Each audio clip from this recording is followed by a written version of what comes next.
Okay, it's going to be good to get back home again, and hopefully our guys will play much better than our last time we played. But again, we're fortunate to be in the position we're in. We're 7-2, and we got our last conference game, against an Eastern opponent, and hopefully we'll play well. We all know what's at stake. We all know what's out there, and we're going to try our best to play football. That's what we need to concentrate on. We weren't very good at all in any area the last game. Sometimes it's hard to figure out what happened to a bunch of guys who've been playing pretty well, and then all of a sudden it went bad. And as bad as it went, though, we were in 2 points in the fourth quarter. That was what was interesting. But then it continued going bad and went the other way. But that game's history now, and we're trying to regroup. We're trying to learn how to block a little bit better today on offense, and maybe tackle and cover on defense, and cover a little bit better on special teams also. Florida is an excellent, probably the best, maybe the best in the country, special team play. So we gotta be careful that doesn't cost us a game. They've not been real great offensively. Had some injuries to their quarterback, played a couple of freshman kid in there and so forth. But for us to win, as we all know, our defense needs to play well. They need to play well. Offensively, if we can get 2 to 3 touchdowns driving the ball, that's about what we're good for. And that's just where we are, as most people know. But we're 7-2. We've beat every team in the East thus far. We've got an opportunity to go back-to-back against Georgia, Tennessee, and Florida. Huge game for us to put us in really, I think, pretty good shape for a lot of good things to happen. Last conference game of the year. So we're going to try to have really good days of practice. We need our fans out there screaming and yelling Saturday at high noon. We've been in the past, we've played pretty well at high noon, so hopefully that's going to help us. So we're looking forward to this game. We're looking forward to it, and I'm sure our fans are looking forward to it also. It's not very often that South Carolina's got a chance to achieve what we have a chance to do here at the last conference game of the year. So hopefully it's going to be a fun day, but we got to play well. Florida is a very good team. They got excellent athletes at all the positions, and they're going to come in here to beat us, certainly. So it should be a heck of a game. Coach, injury report, I guess, beginning with Connor. Yeah, we think Connor's going to be all right by the middle of the week. Clint Haggard, our trainer, gave him the test to see how he was doing, and he's been doing very well. Vontae Holloman is still hurting a bit. We don't know if he'll be able to play. Antonio Allen should be back. He was running around last night for the first time in a week, so hopefully he will be able to play the entire game for us. Josh, when do you expect Connor back at practice, and has he passed the concussion test and he's good to go? Right, he's going to pitch around a little bit today. Our trainer said that he could pitch around a little bit today. So he'll be out there. I don't know if he'll be in full gear or not, but he'll be able to throw it around. He felt fine last night, and they held him out. But today he should be able to throw.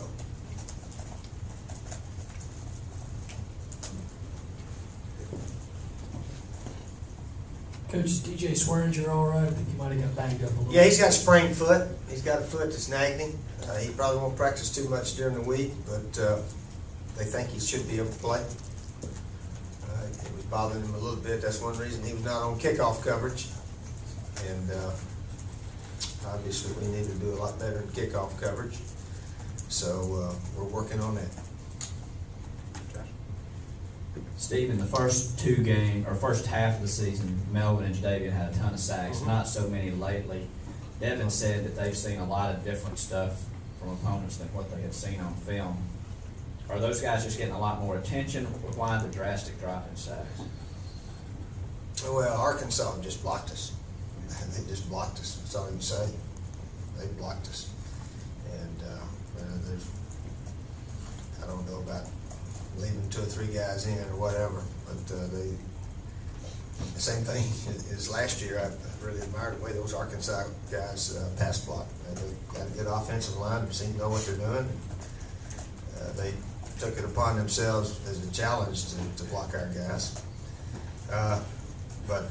Yeah, our guys have not been as productive as they were earlier, and we've talked about it. And we need to get back really playing. So for us to win, they've got to play well up front. Steve, how unusual has this season been, or has it been unusual in the sense that so many personnel changes, injuries that you guys have had to deal with? Have you had a year like this before? Well, a little unusual, but again, we're 7-2, Yeah. 5-2 in the conference, and got a chance to win more conference games than ever around here in 20 years of ball. So, I mean, we can't stand around here and feel sorry for ourselves, even though we haven't, played spectacularly.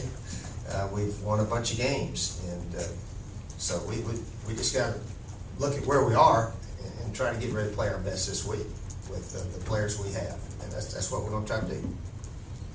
Coach, last year at Florida, Marcus Lattimore had like 37 carries and 200 and some yards rushing. Will the rushing game be the focus again on offense to try and exploit Florida like that? It'd be like we've been doing most of the year. If we could run a little bit more than we throw, that is certainly our best way to go about it. But we'll see how the game progresses, and hopefully we can throw it around better than we have lately.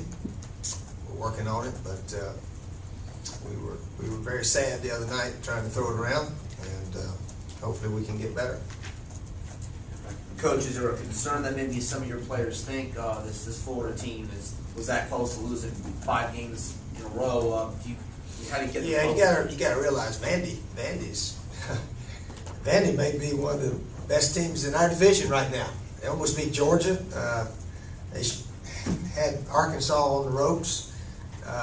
Almost beat Florida, and then other than that, Florida had to play LSU and Alabama. We didn't have to play those two, and Georgia didn't have to play them. So that's why we got such a good record, and why Georgia's got such a good record. Actually, as we all know, scheduling is important. So we've benefited, us in Georgia, from that, and of course they still got 2 games. We got 1 game. But Florida's a good team now. They're a very good team. You watch them on tape, and nobody hits much on them. Georgia hit 2 jump balls on 4th down for touchdowns. Defensive back and receiver just jumping around for it, and Georgia kid came down with it. And so they don't. Nobody goes up and down the field on them very well at all. Steve, the hit on Connor on Saturday. Did you get a chance to take a second look at it? What did you think? Did you guys contact the league about it? Well, the first one, they called a penalty on the first roughing where the guy headbutted him after he threw the ball. And second one, we turned it in. We'll have to see what they say. It was hands to the face, whether or not it was a helmet and hands. The head officials will, try to figure it out. But it must not have been. The head ref was standing right there watching the play. But we did turn it in. Coach, was there a report that the Arkansas coach said he should have scored 60 points on you? He could have. He could have scored maybe 65. How do you view the respect of the other coaches in the league? How do I what? How do you view the respect the other coaches have for your team in the league? Oh, I think he has respect for our team. I think he said after the game we could have scored 60, 65. Well, they dropped, 2 or 3 touchdown passes? Had to kick a bunch of little field goals and missed 2 of them. And that's why we were in the game. And I was thinking, man, something good is really going to happen to us tonight when they got to 30-28. But then 4 or 5 plays later, they were in the end zone, and we were getting that penalty when we were after the pass up to midfield. That sort of, really took the heart out of us a little bit because I think we had the interception next play or so. But anyway, or the sack, I guess it was. But yeah, they could have. I don't have any problem with him saying that.